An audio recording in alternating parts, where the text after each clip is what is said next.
কবির ছিল অ্যাকচুয়ালি জনতার শিল্পী।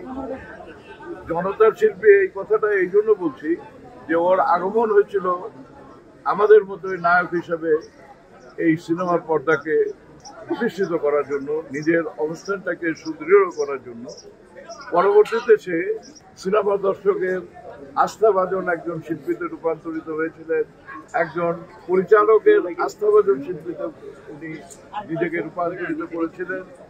এবং যারা সিনেমার দর্শক, প্রজন্মের পর প্রজন্ম, তারা তার অভিনয় দেখেছেন এবং তাকে স্বীকৃতি দিয়েছেন যে সে আমাদের খুব প্রিয় একজন শিল্পী। উনি অনেক ঠান্ডা একটা মানুষ ছিলেন। আমাদের পরিবারের সাথে ওনার সম্পর্ক অনেক ভালো ছিল, আমার মার সাথে, বিশেষ করে আমার বাবার সাথে। প্রবীর মিত্র মামার ছেলের সাথে আমার কথা হয়েছিল পরশুদিনই যে আমি দেখতে যাব। তখন উনি আমাকে বললেন যে আপা, আজকে তো বোর্ড মিটিং হবে ডাক্তারদের সাথে, আমি দৌড়াদৌড়ির মধ্যে থাকবো, আপনাকে সময়টাও আমি ওভাবে দিতে পারবো না, তার থেকে বেটার আপনি কালকে 4টা থেকে 5টার মধ্যে চলে আসেন বিকালে। যেদিন আমার সাথে ওনার ছেলের সাথে কথা হয়েছে সেদিন পরশুদিন রাতেই শুনলাম যে মামা মারা গেছেন। তো আমি আর কি শেষ দেখাটা মামাকে দেখতে পারলাম না সেখানে। একটা কথা আছে কি, মানুষ মরে গেলে সবাই সবাইকে ভালো বলে, কিন্তু আসলে বাস্তবিক উনি একজন অত্যন্ত অত্যন্ত ভালো মানুষ ছিলেন। মানে এত মিশুক আমি দেখিনি কোনো দিন প্রবীরদাকে কারোর সঙ্গে ঝগড়া করতে বা কারোর সঙ্গে রাগ হতে আমি দেখি নাই। তো আমার শুটিংয়ে একটা কথা বলতো মাঝে মাঝে, উনি সিগারেট খেতেন, আমিও খেতাম। তো ওনার হাতের প্যাকেট শেষ হয়ে গেলে আমাকে বলতো, জন্টু সাহেব একটা বিড়ি দেন, একটা বিড়ি দেন। তখন মানে পকেট থেকে বের করে একটা সিগারেট দিতাম। মানে বিয়ের আগে মুসলমান হয়েছিলেন, হাসিন মাম্মা ছিল নাম। ভালোবেসে ইসলাম গ্রহণ করেছে। আর আমরা তো বাবা মা মুসলমান ছিল, আমরা জন্মগ্রহণ করেই ইসলামকে চিনেছি। আর উনি ইসলামকে বুঝে ধর্মগ্রহণ করেছে। তো এই জন্যে ওনার অগ্রাধিকার ওপারে ডেফিনেটলি আমি মনে করি ওনার বেশি। সবার মনের মধ্যে জায়গা করে নিতে পারে, এটার উদাহরণ একমাত্র দাদাই।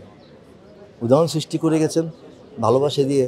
একের আমাদের প্রোডাকশন বয় থেকে শুরু করে সর্বোচ্চ পরিচালক প্রযোজকের মনে পর্যন্ত উনি যেভাবে ওনার জায়গা করে নিয়েছেন, আমার মনে হয় না আমরা এই প্রজন্মের শিল্পীরা সেটা পেরেছি কিংবা করতে পারবো। আর দেখলেই শুধু কখন আবার অভিনয় করবে, আমার কেউ ডাকে না হালায়, আমি কি বুড়ে গেছি নাকি, আমি কি অভিনয় করতে পারি না? এই যে একটা যন্ত্রণা ওনার মধ্যে, কেন ওকে ডাকে না? আমি কি কারো কিছু করছি? আমার টাকা দিতে হইব, আমার পেমেন্ট করতে হইব, আমার লয়ে গেলে তো পারে, আমি হুইল চেয়ারে বয়ে থাকুন, আমি ওই একটা ক্যারেক্টার দিক না। এই যে আক্ষেপটা, ঠিকই অভিনেতা হিসাবে যে যন্ত্রণাটা দেখেছি। এত বড় মাপের শিল্পী, বাবা বলেন, ভাই বলেন, বন্ধু বলেন, সবই ছিল আমাদের। ওনার সবসময় উনি আমাদেরকে বন্ধুর মতো ভাবতেন, ভালো উপদেশ দিতেন, ভালো সাজেশন দিতেন। এমন কোনো শিল্পী নেই উনি অভিনয় করেন, এমন কোনো পরিচালক বলেন, সবার সাথে অভিনয় করেছেন। আর উনি খুব শান্ত শিষ্ট ছিলেন। যখন এই দেশে ঢুকতেন তখনও শান্ত ছিলেন, শুটিং করতেন তখনও চুপচাপ ছিলেন, এবং বাসা যাওয়ার আগ মুহূর্তেও উনি খুব চুপচাপ ছিলেন। আবার নাচ বলতে ছবি করেছে হিরো, সব হিরো করেছে। আমি যখন প্রথম ছবিটা আসি টিটাসের নামে তিনি হিরো ছিল, এবং সেই থেকে একের পর এক ছবি আমাদের সাথে করে আছে। আমাদের খাওয়ান সাগর প্রতিষ্ঠান ছিল তারই প্রতিষ্ঠান, সে ওখানে বসে আড্ডা মারতে সময় যখন ছিল না।